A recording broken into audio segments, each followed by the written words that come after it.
तो आज महाराज इस प्रकार से प्रत्येक गोपियां भगवान से कहती है, बांस की बसुरिया ला दूंगी तोए, कारी कमरिया उड़ा दूंगी तोए, पर तू मेरे घर में आ जा।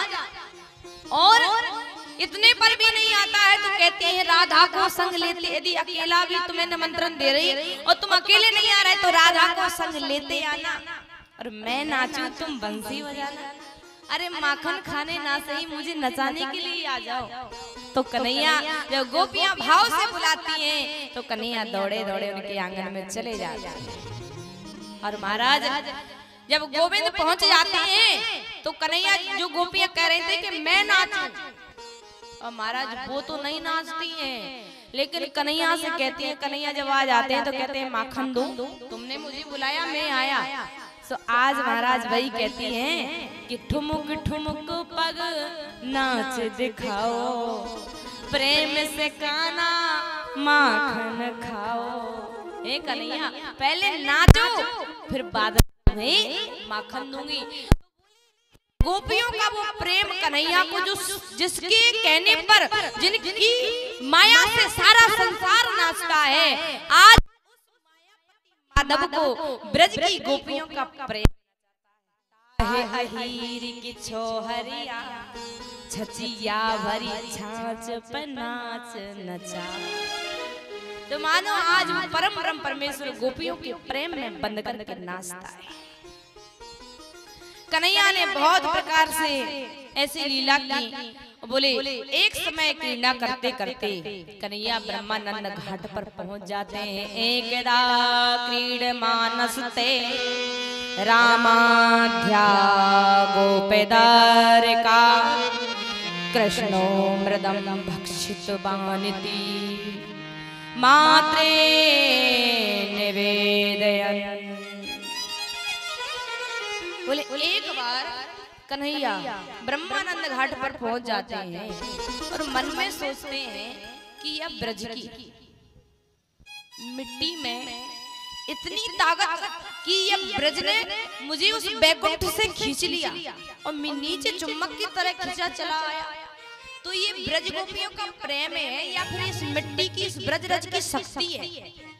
तो ये मिट्टी कैसी है जो मैं इससे चिपका चलाया? तो बोले उस रज की, उस मिट्टी की महिमा को जानने के लिए कन्हैया अपने मुख में मिट्टी को उठाते हैं, रज को उठाते हैं और अपनी मुख में दबा लेते हैं। जैसे ही दाऊ ने देखा, ए लाला आज तक तू माखन खाता था, आज मिट्टी खा रहा है, मैं तेरी मैया से शिकायत करूंगा। दौड़े दौड़े दाऊ आए यशोदा मैया के पास, कहते तेरे लाला ने माटी खाई यशोदा सुन माई। ये मैया तेरे लाला ने मिट्टी खा ली है। अरे मैया कहती है मिट्टी क्यों खाएगा, जब मैं उसको पेट भर के माखन देती हूँ, मिश्री देती हूँ, तो मिट्टी क्यों खाएगा? बोले मैया सच कह रहा हूँ, छोटो सो माटी को डेलो तोरे तई जाने मुख में मेलो। मैया झूठ ना बोलो, याने गटक गटक गटकाई यशोदा सुन माई। मैया मैं सच कह रहा हूँ। अब जैसे ही सौगंध खाई सोई मैया ने कन्हैया को हाथ पकड़ो, लाला तूने माटी खाई, अब कन्हैया के मुख में मिट्टी रखी थी। सो कन्हैया कहते हैं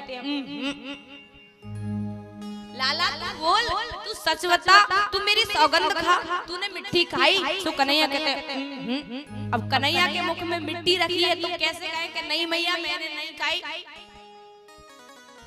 अब हमारा मैया घबराई कि हे भगवान, गोपियां कहती थी कि हमारा माखन खाता है, माखन की चोरी करता है। अब माखन तो खाने पीने की चीज है, मैंने आपको नहीं डांटा। आज या ना मिट्टी खाई, मिट्टी खाने की चीज नहीं है, और यदि मैं आज इसको नहीं डांटूंगी तो आगे जाकर के भांग खाएगा और फिर बोले गांजा पिएगा और फिर तो भैया मदरा पान करने लगेगा। तो अभी से डांटना पड़ेगा। तो मैया कन्हैया को डांट लगाती है, दूध दही को कबहु ना नाटी, फिर क्यों लाला तेने खाई माटी, यशोदा ले समझा रही साटी। डंडा लेके आज परम परमेश्वर को मां ममता के रूप में आकर के भय दिखाती है। आज माँ कह रही है कि कन्हैया तूने माटी खाई है, यदि तूने मिट्टी खाई है तो मैं तुझे दंड दूंगी। और जैसे डंडा को देखा महाराज सोई कन्हैया बोल पड़े, ना हम भक्षित बानम सर्वे मिथ्याभिशंसना यदि सत्य गिरस्तरहि समक्षम पश्चिमे मुखम। हे माँ, अरे मैया तू क्या ग्वाल वालों के चक्कर में पड़ी है? पहले झूठी आकर के तो तुझसे गोपियां झूठी शिकायत करती थी कि तेरे लाला ने माटी खाई, माखन खायो, सो तूने उनकी बात मानी। आज ये ग्वाल वाल झूठ बोल रहे हैं तो तू इनकी बात भी मान रही है। माँ मैं सत्य कहता हूँ, ना हम भक्षित बानम। ए माँ मैंने मिट्टी नहीं खाई है। आज यशोदा कहती अच्छा, ब्रज की सारी गोपियां झूठी, ब्रज के सारे ग्वाल झूठे, तू एक ही हरिश्चंद्र पैदा हुआ है मेरे घर में सत्यवादी, जो तू ही सत्य बोलता है। आज कन्हैया कहते मैया यदि तुझे विश्वास नहीं है तो समक्षम पश्चिमे मुखम। अरे मेरे मुख को खोल करके देख लो, सत्यता आपके सामने आ जाएगी। सोई मैया महाराज कहती ये बात ठीक है कन्हैया मुख खोल। अब महाराज भगवान कहने लगे अब तो फंस गए। मैया ने कहा मुंह खोलो, मुख में तो सच में ही मिट्टी है, अब तो डंडा पड़ेगा। भगवान की माया ने सोचा भगवान में डंडा पड़ जाएगा तो पीड़ा तो हमें भी होगी। तो बोले भगवान की माया ने अपनी माया को फैला दिया। कन्हैया जी ने धीरे धीरे मुख खोला, मैया ने मुख में देखा तो अखिल ब्रह्मांड का दर्शन होने लगा। महाराज एक से एक ऊंचे ऊंचे पहाड़, एक से एक नदियां, बाग बगीचे, नदी पर्वत, सिटी शहर धाम, सब कुछ, सब तारा मंडल आकाश मंडल सब कन्हैया के मुख में ही मैया को दिख गया। हे भगवान, जैसे ही ऐसा सब कुछ देखा तो आज यशोदा मैया सोचने लगी कि स्तुति करना जाए भय माना, जगत पिता में सुत कर जा। बोली ये मेरा पूत, ये मेरा सुत साक्षात जगत पिता जगदीश्वर है। सोई मैया ने बहू की कही तो कन्हैया चंद्रमा को भूल करके बहू की रट लगा ली। मैया अब तो लूंगो सो बहू ही लूंगो। मैया ने कही लाला तू ये बता तू बहू कैसी लेगो, कितनी बड़ी होवे? बोले मैया इतनी सी होवे कि मैं जब बड़ो होके गैया चराने जाऊं ना तो अपनी जेब में रख के ले जाऊं। अब महाराज मैया कहती है भगवान इतनी छोटी सी बहू में कहां से लाऊं? कन्हैया ने इस प्रकार से बहुत प्रकार से बाल लीलाएं गोकुल में की। एक दिन की बात, कन्हैया ने अपने संग के सखाओं को बुलाया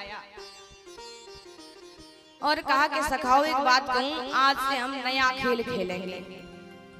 ग्वाल वाल बैठ गए, बोले कन्हैया बता कौन सा नया खेल खेलें? बोले आज से हम चोरी चोरी खेलेंगे।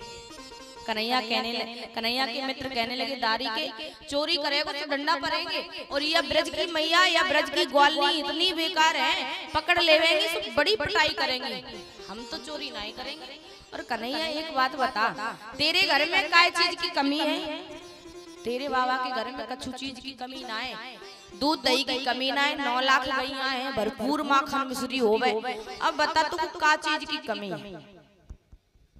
कन्हैया कहने लगे देखो ग्वाल वालो, मेरे घर में तो कछु चीज की कमी ना है, परम सोने चांदी की रुपया पैसा की चोरी करें तो बुरी बात होए, लेकिन हम तो खाए पीवे की चोरी करें और खावे पीवे की चोरी न मानी जावे। ग्वाला कहने लगे भैया तेरे घर में कछु कमी ना है तो फिर चोरी क्यों करेगा? कन्हैया कहते मेरे घर में कोई कमी ना है, लेकिन या श्री दामाए देखो, एक कितना बेचारा इसको माखन खाने के लिए नहीं मिलता, तो बोले कितना सूख गया है। और श्री दामा को छोड़ो या मधुमंगले देखो, या के घर में तो माखन हो गए, पर या की मैया या को कबू खावे ना देवे, सारो माखन वह मथुरा जाके बेच आवे। बोले गैयन को घेरवे गोकुल के ग्वाला और माखन मिश्री खाएवे को वह मथुरा के लाला। बोले चलो सबके घर में चोरी करेंगे माखन मिश्री की। अब भैया बोले अच्छा कन्हैया ठीक है तू कह रहा है, तो बोले एक मंडली बनाई, अपनी मंडली को नाम रखे। कछु जब मंडली बना रहा है तो मंडली को नाम भी होना चाहिए। कन्हैया कहते हैं अपनी मंडली का नाम होगा बाल गोपाल चोर विद्या प्रचार मंडल। इतना बड़ा नाम। अब मंडल के अध्यक्ष कौन है? बोले श्री कृष्ण जी। कन्हैया मंडल अध्यक्ष बन गए। बोले आज हमारा आदेश है, आज किसी के घर में चोरी नहीं करेंगे, आज तो अपने अपने घर में हाथ साफ करेंगे पहले। अब कौन सफल होता है कौन विफल होता है कल आके बताना। भैया सगरे ग्वाल वाल गए, अपने अपने घर में चोरी करी, को पिट के आयो कोई बच के आयो। कन्हैया के पास आए और जो पिट के आयो अपनी मैया से वो कहने लगे कन्हैया हम तो हाथ यहाँ से जोड़ते से जोड़ते, पर आज के बाद कबो चोरी ना करेंगे। बोले मैया ने चोरी कर तो वो हमें पकड़ लियो, इतनी जम की पिटाई करी कन्हैया, जो माखन खायो तो चोरी सेवा से 10 गुना निकाल लियो। बोले हम चोरी नहीं करेंगे। कन्हैया कहने लगे बागवाल वालों एक ही दिन में हार मान लिए? बोले नहीं हार नहीं मानना है, चोरी तो करना है। कन्हैया ने चोरी क्यों की? कन्हैया के घर में कोई कमी नहीं थी। अब जब कन्हैया के घर में कमी नहीं है तो ग्वाल वालों को भी खिला सकता था अपने घर से ला करके, लेकिन नहीं खिलाई। चोरी क्यों की? क्योंकि इसका कारण है कि जो गोपियां है ना, ब्रज गोपियां, वो कहती थी कि हे गोविंद हे नारायण तुमने अवतार लिया यशोदा के घर में, यशोदा तो तुमको रोज माखन खिलाती है, पर कन्हैया कभी हमें भी मौका दो, हम भी अपने हाथ से आपको माखन खिलावे। बोले उन गोपियों के मन की भावना को पूरा करने के लिए भगवान प्रत्येक गोपी के घर में चोरी करते फिर रहे हैं, चोरी की लीला कर रहे हैं। कन्हैया जाते हैं महाराज, हर गोपी के घर में चोरी करते हैं, और जिस दिन कन्हैया चोरी करने नहीं जाते हैं तो गोपियों को दर्शन नहीं मिलता भगवान का। सोई उल्हाना लेकर के यशोदा मैया के भवन में आ जाती, कहती मैया तेरो लाला बड़ो डीठ है, बड़ो बेशरम है। बोले ये तो चोरी कर तो डोले। एक एक गोपी अपनी अपनी शिकायत करती है। एक गोपी कहती है मैया तेरो लाला मेरे घर में आवे और बछड़ा ने छोड़ जावे, बछड़ा ने खोल देवे। मैया ने कही तो तू वह टाइम पे गैया धोएवे गई होगी, सो मेरे लाला ने बछड़ा खोल दिया। बोले नहीं नहीं गैया धोएवे के टाइम पे नहीं, बोले बात तो पहले ही खोल के भाग जावे। तो बोले बंधन से मुक्ति देने वाला कौन है? बोले गोविंद है। बोले समय से पहले ही मुक्त कर दे वही तो नारायण परम ब्रह्म परमात्मा है। आज महाराज भगवान दूसरी गोपी कहती है, बोले मैया ये मेरे घर में बछड़ा नहीं खोलता है, लेकिन मेरे घर में आता है तो मेरी मटकी खाता है, माखन खाता है और मटकी को फोड़ देता है। अब महाराज जैसे ही कहा कि मटकी फोड़ देता है, यशोदा कहने लगी क्यों झूठी झूठी बातें बना रही हो, मेरे छोटो सा लाला और तेरी मटकी फोड़े। अरे बोली मैया ये अकेला नहीं है, इसके बहुत सारे मित्र मंडल हैं, ये जाने एक मंडली बना रखी है। तो मैया ने कही तेरी मटकी फोड़ी तेरो माखन खायो, सो तू मटकी को छीके पर टांग दिया कर। दूसरी गोपी कहती अरे मैया मेरी मटकी मक्खन की तो छीके पे ही टंगी थी, लेकिन ये लाला तेरो इतना चालाक है कि इसके साथ में जितने हट्टे कट्टे मोटे मोटे ग्वाल वाले हैं ना, बोले एक को नीचे घोड़ा बना लेवे, बाकी ऊपर दूसरे को बना लेवे, बाकी ऊपर तीसरे को सबसे ऊपर खुद खड़ो है जावे और माखन खावे और ग्वाल ने खवावे। और मैया सबसे बड़ी बात तो जा है कि जे खावे ग्वाला ने खवावे और जो बचो रहे ना सु बंदर ने लुटावे। और बोले बंदर भी खाए खाए के जब अपनी अपनी थैली लटका लेवे, जब उनका पेट भर जावे वो भी भाग जावे, तब ये कन्हैया आवे और मटकी के हाथ में उठावे और सूंघे और सूंघ करके इतना बुरा मुंह बनावे, नाक से कोड़ करके कहे हे भगवान ये ब्रजवासन ने इतना सड़ो सड़ायो माखन रख रखो है, कोई खाएगा तो बीमार पड़ जाएगा। और यूं कह करके डंडा उठा करके सारे मटके फोड़ जावे। मैया तेरे कन्हैया से तो हम परेशान है गए, तेरा लाला तो बड़ा बेकार है। दूसरी कहती है मैया मेरे घर में तो माखन ही ना है, मेरे घर में गैया ना है, मेरे घर में तो खाने के लिए रोटी ना है। तो फिर यशोदा कहती है कि तू काहे की शिकायत करवे आई है? बोले मैया बात बताऊं, मेरे घर में कुछ नहीं है, ना माखन है ना गैया है। तो बोले मेरे घर में एक दिन तेरो लाला गयो, 1 घंटे तक जाने पूरे घर की छाना भी नहीं करी, पर जाको कछु ना मिलो। सो याने दरवाजे पर खड़े होकर के खूब गारी दई, हे भगवान या घर में तो कछु नहीं है, जे घर है कि मरघट है, मेरो 1 घंटा बर्बाद है, कुछ खाने के लिए नहीं मिलो।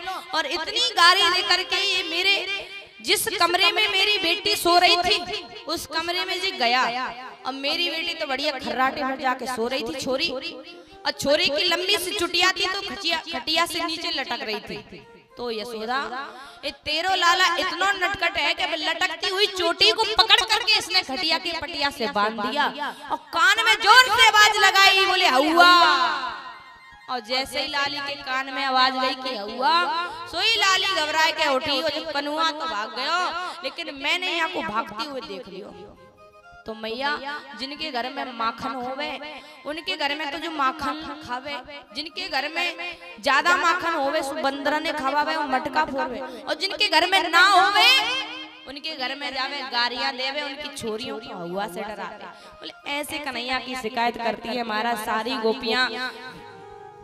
मैया एक एक गोपियों की शिकायत सुनती जा रही है, मन में बड़ी प्रसन्न हो रही है। आहा मेरो कन्हैया छोटो सो, और ये तो इतना नटखट है, इतनी सुंदर सुंदर लीलाएं करता है।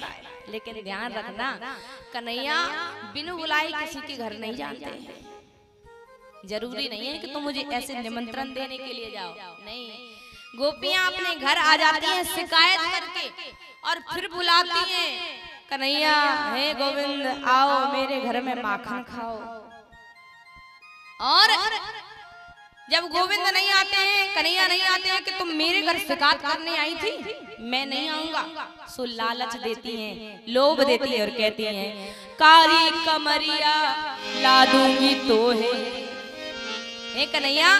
बोले कारी कमरिया ला दूंगी तो है और मोर मुकुट बनवा दूंगी तो है, लेकिन पीला पटका में दऊं रंगवाए प्यारे नंद लाला, मेरे अंगना में आओ एक बार प्यारे नंद लाला, मेरे अंगना में आओ एक बार प्यारे नंद लाला।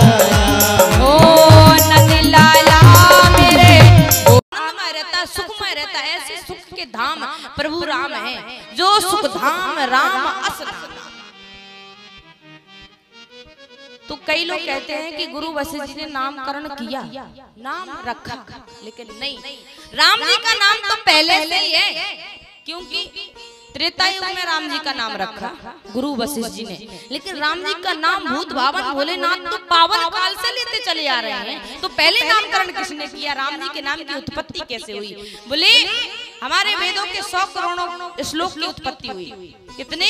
100 करोड़। और बोले 100 करोड़ श्लोक जब बनकर के तैयार हुए तो देवता धनुष दानव लड़ने लगे। अब महाराज भयंकर युद्ध हुआ। बोले हमारे घर में 3 बालक और आपस में लड़ने लगे, तो माता पिता यही कहते हैं कि तीनों को अलग अलग कर दो, तीनों को न्यारे कर दो, अलग अलग रहेंगे तो सुख से रहेंगे, लड़ाई झगड़ा बंद हो जाएगी। बोले उसी प्रकार से किसी ने कहा कि ये श्लोकों के माध्यम से लड़ाई हो रही है, बोले ऐसा करो श्लोकों को बांट लो। तो महाराज 100 करोड़ श्लोक है, 100 करोड़ श्लोक को 3 जगह बांटा तो कितने बने? 3 जगह भाग किया तो कितने कितने बांटे? 33 करोड़। बचा कितना? 1 करोड़। फिर 1 करोड़ को 3 जगह बांटा, 33 लाख बचा 1 लाख। 1 लाख को 3 जगह बांटा, 33 हजार बचा 1000। 1000 को 3 जगह बांटा, 33 100 बचा 100। फिर 100 को 3 जगह बांटा, 33 बचा 1। अब महाराज 1 श्लोक बचा तो बड़ी विडंबना खड़ी हुई। क्यों? क्योंकि 3 होते तो 1 दे देते, और इस श्लोक को तोड़ेंगे तो अर्थ का अनर्थ हो जाएगा। अब क्या करें? बोले ये है अनुष्ठय छंद और इसमें होते हैं 32 अक्षर। कितने? 32 तो महाराज अक्षरों को बांट दिया, 30 अक्षर को 3 जगह बांट दिया, अब बचे 2 अक्षर। सो और ज्यादा विडंबना खड़ी हो गई, बोले हे भगवान 3 अक्षर होते तो तीनों को बांट देते, पर ये तो 2 बचे हैं। अब देवता और ज्यादा लड़ने लगे, दानव और मनुष्य। बोले क्या करें? बोले चलो भूत भावन भोलेनाथ के पास गए, सारी कहानियां सुनाई। भूत भावन भोलेनाथ कहने लगे स्वार्थियों, तुमने सब कुछ बांट लिया, इतने श्लोक ले लिए, इतने अक्षर ले लिए, अरे अब थोड़ी सी कृपा मेरे ऊपर कर दो, जो 2 अक्षर बचे हैं वो मुझे दान में दे दो। बोले वो 2 अक्षर क्या थे? बोले वो थे रा और मा। उन दोनों अक्षरों को भूत भावन भोलेनाथ को अर्पण कर दिया। उसी दिन से भूत भावन भोलेनाथ राम नाम को लेने लगे। बोले तुम्हें पुनि राम दिन राती, तुम्हें पुनि राम दिन राती, तुम्हें पुनि राम दिन राती, तुम्हें पुनि राम दिन राती, तुम्हें पुनि राम दिन राती, तुम्हें पुनि राम दिन राती, सादर जपाहु आनंद सादर जपाहु आनंद। बोले उस दिन से राम जी के नाम की उत्पत्ति हुई और भूत भावन भोलेनाथ तुम अपने राम दिन राती, उसी राम नाम में मग्न रहने लगे। आज महाराज कहते हैं वही राम को वशिष्ठ जी बताने आए हैं कि जे राम जी जो राम रूप में अवतार लेकर के आए हैं, जो साक्षात नारायण हरि है, और इनका नाम तो पहले से ही रखा है, इसलिए आज मैं बताता हूँ। बोले जो आनंद सिंधु सुख राशि करते त्रैलोक सुवासी। बोले जो आनंद के धाम में है, सुख के धाम है, ऐसे ज्येष्ठ पुत्र का नाम राम है। उसी प्रकार से महाराज आज गर्गाचार्य जी ने दोनों भाइयों का नामकरण संस्कार किया। महाराज राम कथा में तो कितना डूबा जाए, जितना यदि राम कथा में घुस जाए ना तो फिर निकलने का मन नहीं करता। आज महाराज भागवत कथा की ओर चलते हैं। भगवान का सुंदर गर्गाचार्य जी ने नामकरण किया, मैया ने अपने प्रेम से नाम रख लिया। अब महाराज धीरे धीरे कन्हैया भवन में खेलने लगे। कालेन ब्रज ताल पैन गोकुले राम केशव, जाना भाम सह पानी भाम, रिंग माड़ो विजय तुहु। दोनों भैया धीरे धीरे नंद भवन में घुटनों के बल चलने लगे। मैया कन्हैया को माखन खाने के लिए दे देती है। छवि का दर्शन करिए। श्री सुखदेव जी कहते हैं परीक्षित जो दुनिया को चला रहा है, आज वो भगवान यशोदा मैया के भवन में घुटबन घुटबन चलता है। मैया खाने के लिए माखन दे देती है तो कुछ खाता है, कुछ मुख से लपटा लेता है, दधियो धन लपटाए। और महाराज बोले काग वसुंड जी इस छवि को देखे कि भगवान के मुख से मक्खन लगा है, तो ले भगवान का प्रसाद पाने के लिए काग वसुंडी जी दौड़े चले आते हैं और भगवान का प्रसाद भी भगवान के हाथ से ले जाते हैं।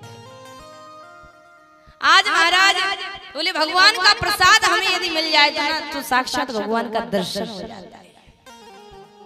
बोले काग के भाग बड़े सजनी हरि हाथ से ले गए माखन रोटी।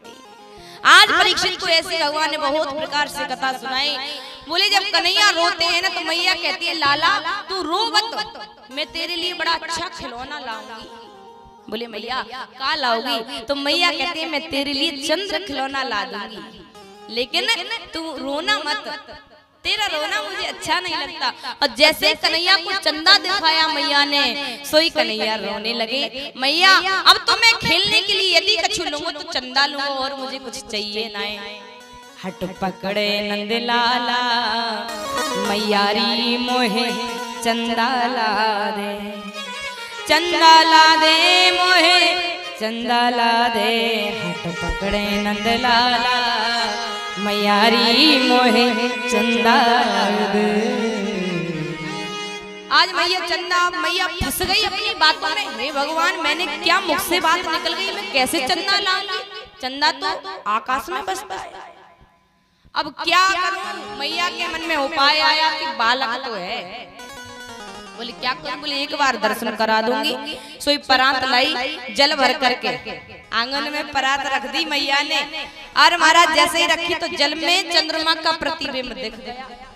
कन्हैया ने जैसे देखा सो कन्हैया हंसने लगे, ताली बजाने लगे, बड़े प्रसन्न हुए और जैसे पकड़ने के लिए दौड़े चंद्रमा को सो वो जल हिल गया। और जैसे महाराज जल हिला सो चंद्रमा गायब। अब कन्हैया और ज्यादा रोवे, मैया तूने ऐसो कैसो चंदा लायो? तुरंत ही वापस चला गया। मैया मुझे तो चंद्रमा ही चाहिए। मैया कहती लाला तू रो मत, मैं तुझे चंद्रमा से अच्छा खिलौना लाऊंगी। बोले क्या? बोले मैं तेरे लिए बहू ला दूंगी। अब महाराज जैसे ही मैया ने कहा कि मैं तेरे लिए बहू ला दूंगी तो कन्हैया चंद्रमा तो भूल गए। अब बस बहू की रटन लगा दी मैया। अब तो तू जल्दी कुछ ऐसा उपाय कर कि तेरे घर में बहू आ जाए। मैया तुझे पता है हर घर में बहू आ गई और मैया तू बूढ़ी हो गई, अब तेरे से कामकाज तो बनता नहीं है। तू जल्दी कोई उपाय कर कि मेरे लिए बहू आ जाए। मैया कहती है कि लाला तू बता कि मैं तेरे लिए कैसी बहू लाऊं? तो कन्हैया कहता है और देखिए बहू को बताता है कि मैया मुझे कैसी बहू चाहिए। वर्णन करते हैं कन्हैया अपनी तोतली भाषा से और कहते हैं राधिका गोरी से विरज की छोरी से मैया करा दे मेरा ब्याह। राधिका विरज की छोरी से मैया करा दे मेरा ब्याह।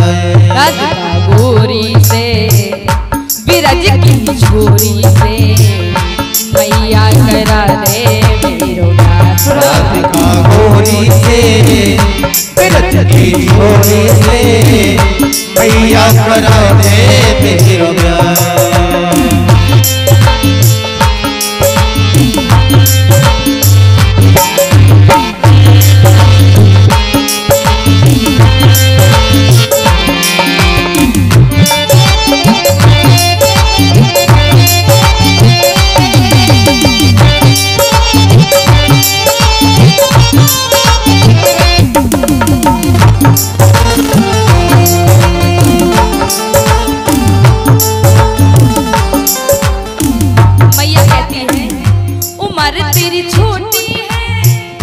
नजर तेरी खोटी है कैसे करा दूं तेरा ब्याह। उम्र तेरी छोटी है नजर तेरी खोटी है कैसे करा दूं तेरा ब्याह। राधिका गोरी से विरज की छोरी से मैया करा दे मेरा ब्याह। राधिका गोरी से विरज की छोरी से मैया करा दे मेरो ब्याह।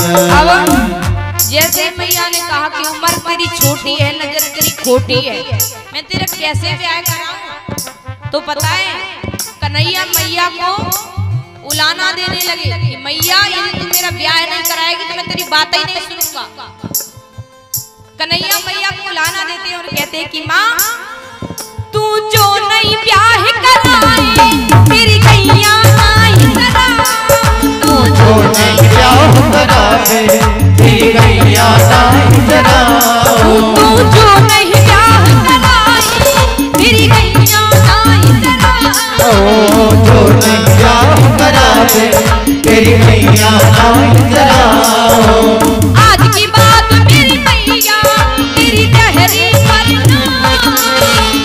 आज के बाद तेरी मैया तेरी रहनी करना। आएगा रे मैया अब जीत राधिका। राधिका गोरी से विरज की छोरी से मैया करा दे मेरो ब्याह। राधिका गोरी से विरज की छोरी से मैया करा दे मेरो ब्याह। हरि बोल।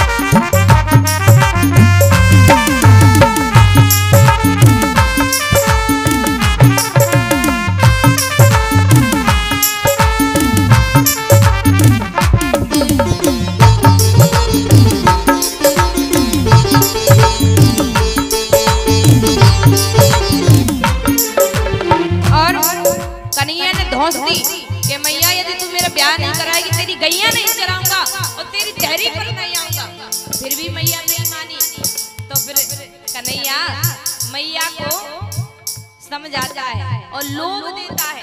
कहता है मैया जब बहू आ जाएगी ना तो तेरी बड़ी सेवा करवाऊंगा, बस तू ब्याह करा दे। मैया कहते अच्छा का कराएगो? सोई कन्हैया कहते हैं ओ चंदन की चौकी पर मैया तुमको बैठाऊं, चंदन की चौकी पर मैया तुझको बैठाऊं। अरे चंदन की चौकी पर मैया तुमको बैठाऊं, चंदन की चौकी पर मैया तुझको बैठाऊं। अपनी राधा से मैं अरे चरण तेरे दबवाऊं, अपनी राधा से मैं अरे चरण तेरे दबवाऊं।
ऐसी सेवा करवाएगा? बोले बिल्कुल माँ। और बोले पता है राधा ऐसी वैसी नहीं है, बोले बड़ी मान मर्यादा करने वाली है। बोले कैसे? तो कन्हैया कहते हैं छोटी सी दुल्हनिया तेरे अंगना में डोलेगी, छोटी सी दुल्हनिया तेरे अंगना में डोलेगी। तेरे सामने मैया वो घूंघट ना खोलेगी, तेरे सामने मैया वो घूंघट ना खोलेगी। अरे बाबा से जाना बैठेगी द्वार पे राधिका गोरी से, बिरज की चोरी से मैया करा दे मेरो प्यार, राधिका गोरी से बिरज की चोरी से मैया करा दे मेरो। अरे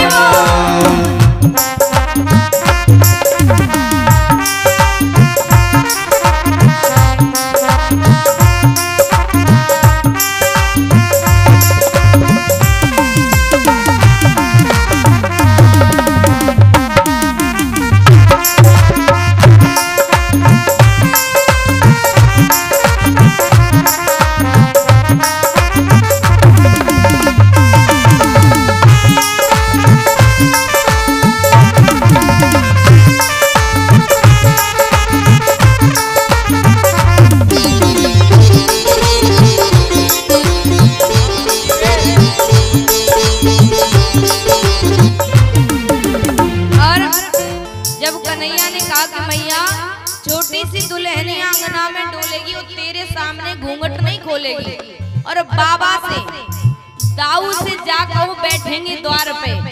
मैया हंस पड़ी। अभी बहू घर में आई नहीं है और कह रहा है कि बाबा से कह दो द्वारे पर बैठे। मैया हंसने लगी और कहती है सुन बातें कान्हा की मैया बैठी मुस्काए, सुन बातें कान्हा की मैया बैठी मुस्काए। अरे लेके बलैया मैया हृदय से अपने लगाए, लेके बलैया मैया हृदय से अपने लगाए। नजर कहीं लग जाए मेरी ही लाल को राधिका गोरी से, बिरज की छोरी से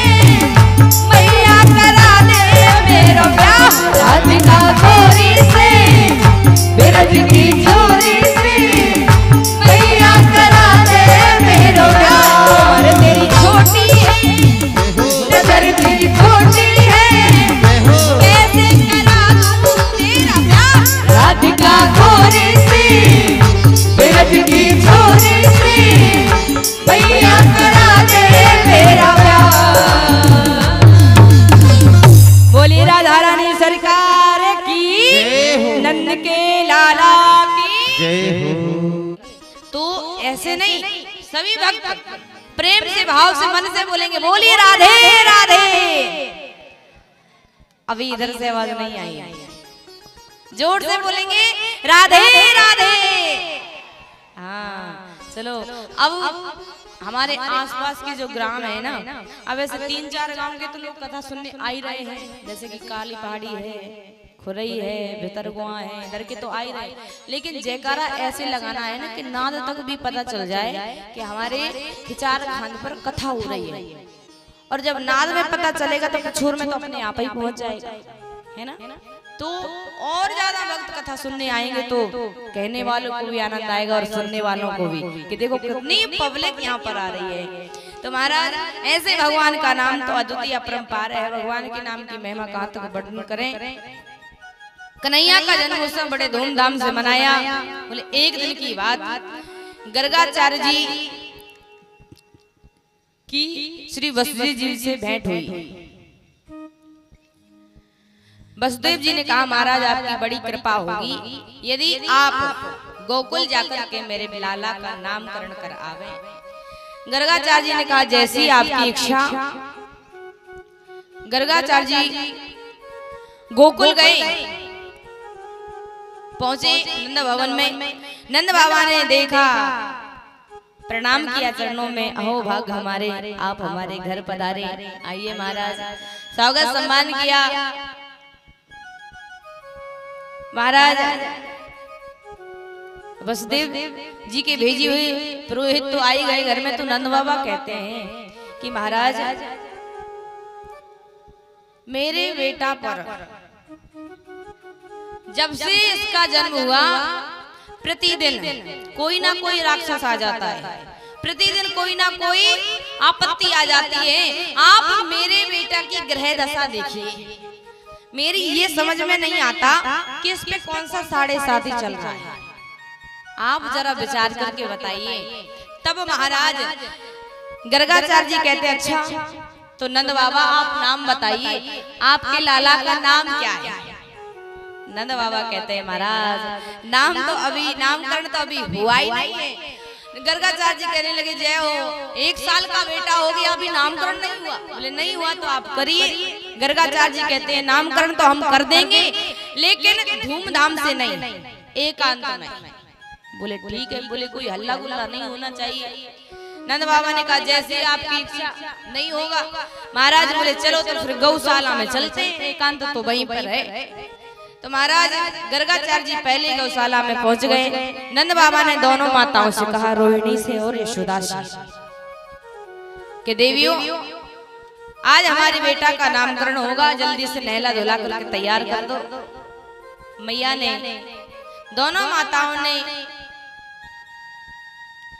दोनों बेटों को सुंदर स्नान कराया, सुंदर पीले पीले वस्त्र पहनाए, सजा धजा करके तैयार किया और अपने अपने लाला को गोदी में उठाया और चलने लगी।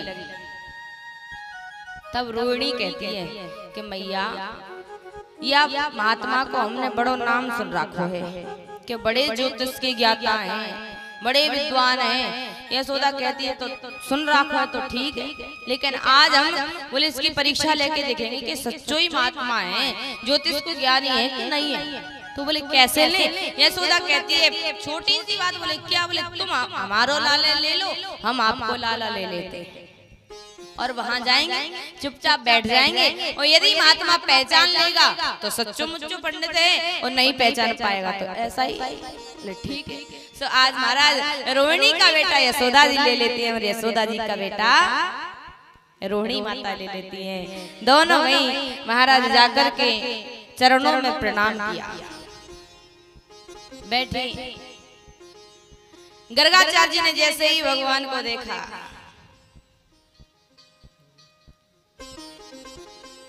महाराज देखते ही रहे, क्योंकि संतों को भगवान का दर्शन हो जाए तो फिर और उन्हें क्या चाहिए, क्योंकि वो तो कहते हैं जाए न चाहे कबू कछु। आज महाराज यशोदा मैया बैठी हैं, रोहिणी मैया बैठी हैं। अभी यशोदा जी की बेटी में गोदी में कौन है? बोले रोहिणी का पुत्र। जैसे ही गर्गाचार्य जी ने देखा तो बोल पड़े, अहम ही रोहिणी पुत्रो रमयन सुहृदो गुणे आख्यासितये रामयति बलाधिक्याद बलम विदु। आज गर्गाचार्य जी यशोदा जी की गोद की ओर इशारा करके कहते हैं कि हे यशोदा, जो आपकी गोदी में बेटा है ये रोहिणी का पुत्र है। इस पुत्र का नाम हम बलराम रखते हैं क्योंकि ये बड़ा होकर के बड़ा भारी बलवान बनेगा। महाराज जैसे ही गर्गाचार्य जी ने कहा कि रोहिणी का पुत्र है, यशोदा जी ने रोहिणी की ओर इशारा करके कहा, इस महात्मा तो पक्को है भैया, सांचो है, देखते ही पहचान गए। अब महाराज यशोदा जी कहती हैं, तू बाबा मेरे लाला को नाम और बताए दो, मेरे लाला का नाम क्या है? गर्गाचार्य जी कहते हैं, बहूनि सन्ति नामानि रूपाणि च सुतस्यते गुणकर्मानुरूपाणि तान्यं वेदनो जनः। मैया इनके नामों को मैं कहाँ तक वर्णन करूं, इनके तो हजारों नाम हैं। मैया बोली, भैया बाबा मुझे हजारों नाम से क्या लेना देना है, मुझे तो एक आध अच्छो सीधो तो सरल नाम बताए दो। आज महाराज भगवान गर्गाचार्य जी कहते हैं कि मैया आपके बेटे का मैंने सबसे हजारों में से नाम छांट करके सबसे छोटा नाम एक ही देखा है, वो है क्या? बोले श्री कृष्ण। अब मैया बूढ़ी है क्योंकि 80 साल में तो बेटा को जन्म दिया और नामकरण 1 साल बाद हो रहा, तो 81 साल की हो गई। और आज की कलयुग में, आज के जीवन में तो हम 60 साल में ही चले जाते हैं, लेकिन मैया 81 साल की हो गई। मैया कहती हैं, बाबा आपने कैसा टेढ़ा मेढ़ा नाम रखा है? क्या? बोले कृष्ण। ध्यान रखना, राम जी का नाम कितना सरल, सीधा कोई भी ले ले, राम बीमार हो वो ले ले, छोटा हो वो ले ले, बड़ा हो वो ले ले, बूढ़ा हो वो ले ले। सीधा नाम भगवान का, कृष्ण का नाम कैसा? बोले टेढ़ा मेढ़ा। कोई ले तो महाराज बोले जीव ही चक्कर खा के गिर जाए। और यदि आजमाना है तो एक बार ले करके देखो। तो आज यशोदा मैया कहती है कि बाबा ऐसा नाम तो मेरे से लेते ही नहीं बनता है, लेकिन ठीक है तुमने नाम रखा सो अच्छा। गर्गाचार्य जी तो नाम रख करके चले गए, लेकिन महाराज आज यशोदा मैया कहती है कि रोहिणी, बाबा ने तो नाम रखे लेकिन उनका तो काम होता है नामकरण करना, जैसा उनका जो सही नाम लगा राशि अनुसार रख गए। पर माताओं का भाव होता है, माताओं का वात्सल्य होता है। क्या? बोले महाराज कोई भी नामकरण करें पर वो अपना घर का चालू नाम निकाल ही लेते हैं। यशोदा मैया कहती हैं, बाबा ने नाम रखो बलराम तो मैं नाम रखूंगी बलुआ, और बाबा ने मेरे लाला को नाम रखो कृष्ण तो मैं नाम रखूंगी कनुआ, क्योंकि भैया मेरी बूढ़ी जीव है और मैं ये कृष्ण कृष्ण तो बोल नहीं पाऊंगा। और आज भी कई माताएं जो बूढ़ी हो जाती हैं, बाबा बूढ़े हो जाते हैं तो नहीं बोल पाते। कोई काना कहता है, कोई कन्हैया कहता है, कोई कन्हाई कहता है, कृष्ण तो कोई कोई बोलता है। तो आज मैया ने अपने बड़े सरल नाम रख लिए, एक को बलुआ और एक को कनुआ। भगवान का टेढ़ा नाम प्रभु, क्योंकि भगवान टेढ़े हैं। आप कहीं भी देखना भगवान श्री कृष्ण को किसी भी मंदिर में पूरे भारत के कोने कोने में देखाना, पर कहीं भी कन्हैया सीधे खड़े नहीं मिलेंगे। आप कैसे? बोले ऐसे टेढ़े खड़े हैं तो टेढ़े, मुकुट है तो टेढ़ा, काम है तो टेढ़े मेढ़े, और इसलिए बोले नाम है तो वो भी टेढ़ा, नजरिया है तो वो भी टेढ़ी। और राम जी, बोले राम जी का नाम मर्यादा पुरुषोत्तम, राम सीधा। तो कहीं भी जाकर के देखना, यदि राम जी बैठे होंगे तो सीधे बैठे होंगे, और खड़े होंगे तो सीधे सावधान की स्थिति में खड़े। राम जी का नामकरण करने के लिए जब गुरु वशिष्ठ जी आए तो राम जी का नाम कैसा है? बोले जो आनंद सिंधु सुख राशि सी करते त्रैलोक सुपासी। राम जी का नाम बोले सिंधु सुख की राशि है, सीकर के त्रिलोक सुपासी। बोले मानो एक जल के पात्र में सीख को डुबो करके इस संसार में छिड़क दो, जो उस पे जो जल बूंद जो जल की आए ना, बोले उस मात्र बूंद से सारा